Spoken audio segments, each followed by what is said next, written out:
Welcome everyone to the Terrain Studio. I'm your host, Shawn Morris. Today on the Terrain Studio, I have for you an unboxing video. Today we're going to unbox the Flames of War pre-painted house. This is the Calais House. These items are available from the Battlefront website or your local hobby store if they carry Flames of War product.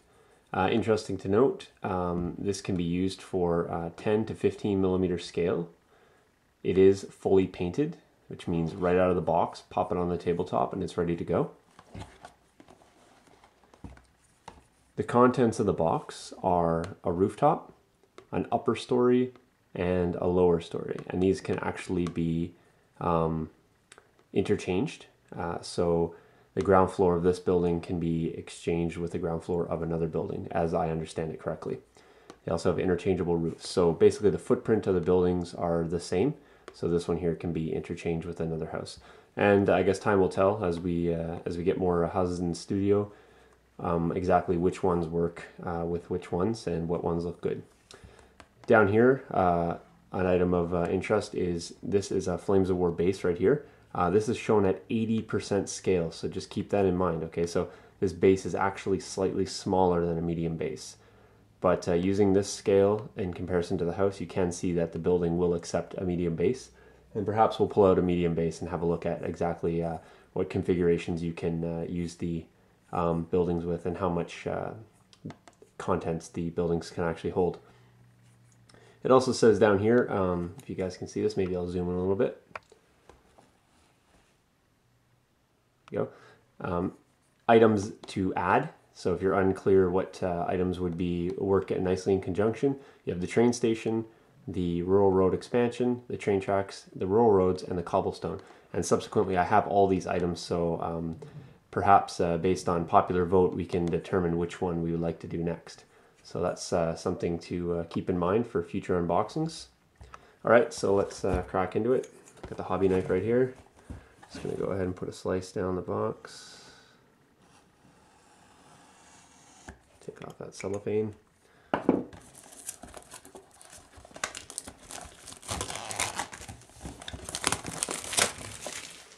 Get rid of that. Okay. So pop the top.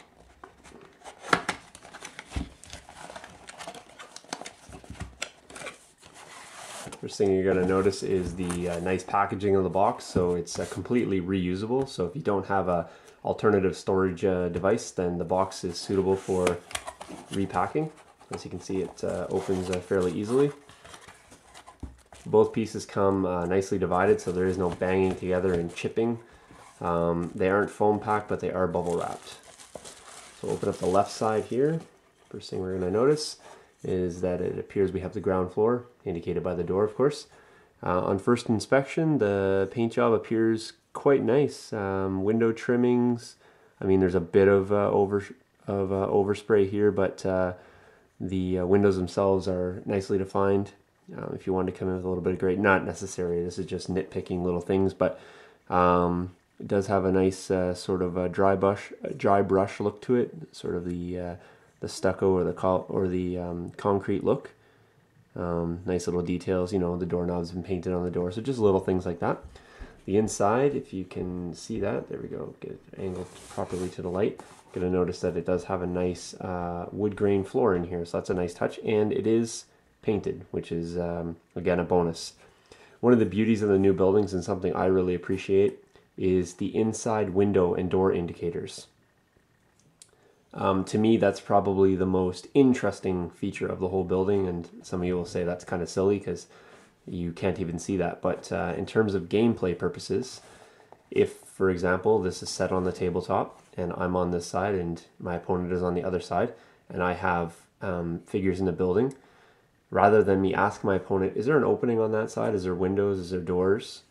Because he can certainly see that. But with the window indicators on the inside, I'm able to sort of figure that out for myself. And why is that important? Not because my opponent probably wouldn't answer my question, but if it comes down to strategy later on in gameplay, maybe you're setting yourself up for future shots, or maybe you're setting yourself up for potential assaults or things like that, and you have to have the openings to go in and out of, or maybe you're trying to check a building from a certain way, and you don't want to really reveal your play or your plan to your opponent.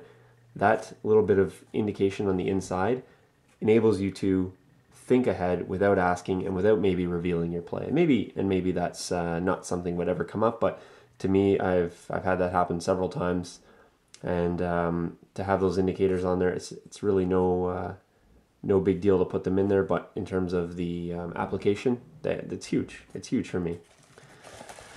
Okay, the next part of the building here is the upper floor. So it's pretty straightforward. It's 2 windows and 3 windows, and then that's repeated on the edges. Again, your colorations on the floor are quite nice. I noticed this one here has a little bit of gumminess to the paint. Looks like they've put a little too much paint. Maybe you guys can pick that up on the camera. So a little bit of the detail is been lost in the wood grain here. But again, that's just something minute and minor. In terms of the overall paint job, it's quite nice. Again, there's a bit of sloppiness around the windows, but that's again, the 3-foot rule will definitely be passed on that. Certainly, I'm looking much closer than that. So you will also notice that there is a small lip here, and that's to accept the ground floor. And what that enables is the building not to slide completely off. So you don't accidentally bump this as the building comes crashing down on your miniatures below. So that's important, especially if you're paying, a lot of money for your minis, or you've put a lot of hard work in your minis. You don't want them chipped, having a huge building fall on top of them. Also, you can see that it's very easy to locate the building. You're not like trying to find that really small 1 millimeter sweet spot that slips in. The building itself slides in perfectly, and it goes into the same place every time. And again, it can rotate either way, so there's not one set unidirection that can go in. So as you can see here, the paint gradient is maintained over both floors, so that's important. There's no discoloration. I have heard some people saying that the top and bottom there is a clear paint discoloration. That doesn't appear to be the point or the truth with this one. So that's something to keep your eye out for. There may be some miscolorations based on paint runs or something like that, but certainly this one here, from my eye, appears to blend nicely. The last piece here is the roof. It does have the unique sort of bluish dry brush to it. The roof texture is very nicely defined. It's nicely picked out with shingles. Has a very interesting detailed chimney section here with nice brickwork. The pipes at the top being drilled out is a nice feature. You have a nice little white accent trim piece around here. Looks like that could benefit maybe from a second coat. You do have a little bit of the blue sort of staining through, or perhaps overspray on the dry brush. The roof itself has an indicator here, a nice little lip. Again, that works in conjunction with the building to hold it in place, not have it slide off, fall into your miniatures. Again, there's no magic sweet spot. It's pretty easy to locate, and it does rotate and go in either direction. So overall, quite impressed with this building, to be honest. Very unique in terms of the coloration. You don't see a lot of buildings with this gray. It tends to be more towards the off-whites and the tan colors. So this will be nice, and the blue is a nice accent for the gray. So overall, I'm happy with that building there. I'm just going to set that up. There we go. I'm just going to reach over here and grab a medium base. Bear with me for 1 second. If I can find one. Maybe I'll grab a tank for scale as well. Alright, so here we go. We'll drop a panzer down beside the building. Go to the side to get the side profile. So you can see here the tank is able to be fully concealed behind the building. If you rotate that way, you can't see it. So that's nice that the building does have some stature, does have some size to it, so it's able to hide the tank, have your panzer peek around the corner, again giving you that 50. As I was saying, you have the 50% concealment.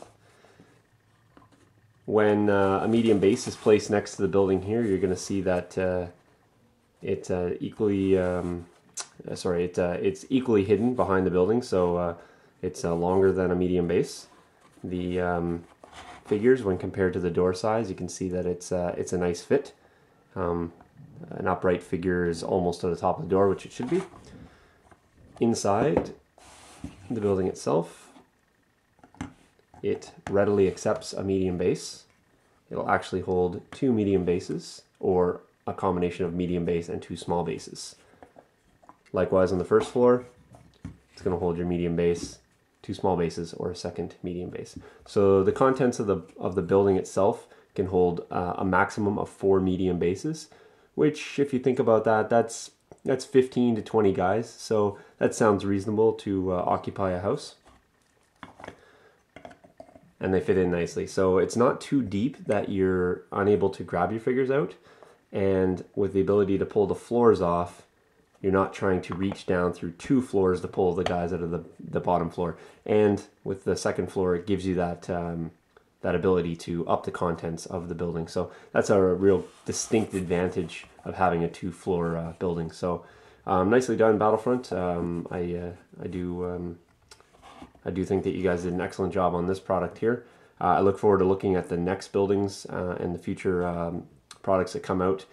Certainly if they stick with this sort of design, I think they're going to have a winner on their hands. So if you haven't picked up the buildings, or you were hesitant to pick them up because you were unclear about the contents, hopefully this will help you guys out. And stay tuned to the TerrainStudio for some more unboxings. Thanks for watching.